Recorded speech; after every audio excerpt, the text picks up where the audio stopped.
फक्त मतांसाठी जेव्हा कोणतीही सरकारी योजना डोळे झाकून सगळे कायदे बुलडोज करून खुद्द सरकारच आणताना तेव्हा काहीसं असं पाहायला मिळतं। बेकायदेशीरपणाला आसरा देण्यासाठी सरकारने माझे घर योजना लागू केली खरी, पण ही योजना प्रत्यक्षात आणताना सरकारी अधिकारी डोळे बंद करून सया मारतात की काय, असा प्रश्न आता उपस्थित होतोय। पिढ्यानपिढ्या काढणाऱ्या गोवेकराला हक्काचं घर मिळावं, त्याला कोणाचाही विरोध नाही, ते त्याला मिळायलाच हवं। पण अशा योजनांच्या आसऱ्याखाली जर बेकायदेशीर कृत्य फोफावत असतील तर ते आटोक्यात आणण्याची जबाबदारी सरकारी अधिकाऱ्यांची, प्रशासनाची असते। पण गोव्याच्या प्रशासनाचं हे रामराज्य पहा। मुद्द्याकडे वळण्यापूर्वी एक विनंती, जर आमचे व्हिडिओ तुम्हाला आवडत असतील तर आमचे चॅनल सबस्क्राईब करायला विसरू नका। आत्ताच सबस्क्राईब करा आणि बेल आयकन नक्की प्रेस करा। मुंबई उच्च न्यायालयाच्या गोवा खंडपीठाच्या आदेशानुसार टेंबवाडा मोर्जी येथील सध्या सीआरझेड उल्लंघन केलेली 23 बांधकामे जमीनदोस्त करण्याचे काम सुरू आहे। जमीनदोस्त करण्यात येणाऱ्या बांधकामामध्ये माझे घर योजनेचा एक लाभार्थी आहे। हा लाभार्थी सरकारच्या हलगर्जीपणामुळे कसा टांगणीला लागलाय ते बघा।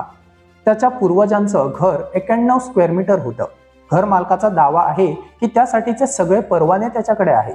घर रिनोव्हेट करण्यासाठी सुद्धा सगळे आवश्यक परवाने देखील त्यांनी घेतले। सगळे माझे मुणकार हा सगळे आता लागून ना माझे 82 मुणकार लागले। त्यामुळे माझ्या खंयच्याच पण आयकून गेली ना। माझी सगळी रिपेअरिंगाची सुद्धा माझ्याकडे सगळी परमिशन हा, ती सुद्धा माझी कोण ऐकून गेली ना। 80 वर्सां झाली म्हणजे या घराक, आताचे घर नाही माझे। माझी मागणी काय ना, म्हाका 90 स्क्वेअर मीटर खंय जागा हा माझी घराची आतली पळय ती म्हाका दिया।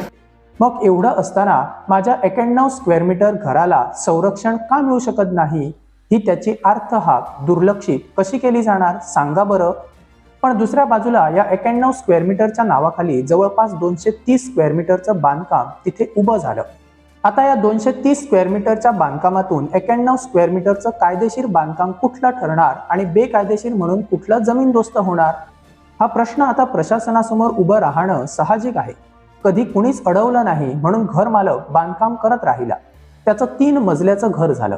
नक्कीच हे एका रातीत उभं राहिलं नसेल, पण तेव्हा सगळं प्रशासन गाढ झोपलं होतं का? की अधिकाऱ्यांना कायदे माहीत नव्हते? फक्त कायदे माहीत नव्हते की काही देवाणघेवाण सुद्धा होत होती आणि त्यामुळेच सगळे आंधळ्याचा सोंग घेऊन होते। कुठल्याही योजनेच्या आसऱ्याखाली बेकायदेशीर कृत्यांना पाठिंबा देता येणार अजिबात नाही, हे मान्य आहे। पण आज एवढं मोठं बांधकाम एखाद्या माणसाच्या डोळ्यासमोर मातीमोल होत असेल तर त्याच्या कमाईवर हा बुलडोजर फिरवल्यासारखंच आहे। आणि हे डोळ्यासमोर पाहून कुठल्या व्यक्तीच्या काळजाला पीळ पडणार नाही सांगा पाहू।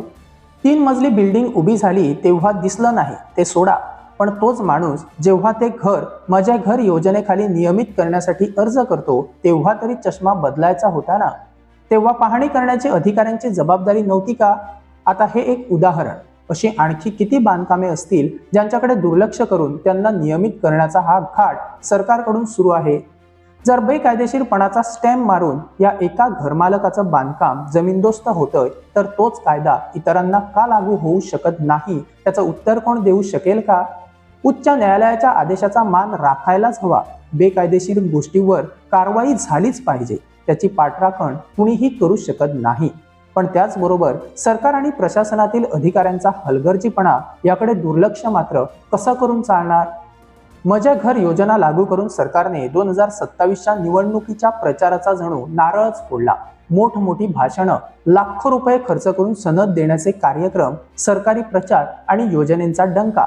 पण वास्तवात डोळेझाक करणाऱ्या अधिकाऱ्यांनी या सरकारला तोंडावर पाडलंय हो। मोर्जी येथील ही फक्त एक केस असू शकत नाही। गोव्यात अशा किती केसेस आहेत याचा शोध सरकारने घेण्याची हिंमत करावी, नाहीतर फक्त निवडणुकीपुरत्या योजना आणि नंतर एक कायदा पुढे काढून त्याच घरावर बुलडोजर चढवला जाईल। आज जनतेने सुद्धा कोणत्याही योजनेचा लाभ घेताना या गोष्टीचा विचार करण्याची गरज आहे। या योजनेचा बेकायदेशीरपणे लाभ घेणाऱ्यांसाठी सरकारने दंडाची तरतूदही ठेवली आहे। पण आधी डोळेझाक करून योजना लोकांपर्यंत पोचवायच्या, त्याचा राजकीय फायदा घ्यायचा, त्यातून आकडेवारी वाढवायची आणि शेवटी निवडणूक संपली की बुलडोजर, असं करून गोवेकराचं भलं अजिबात होणार नाही।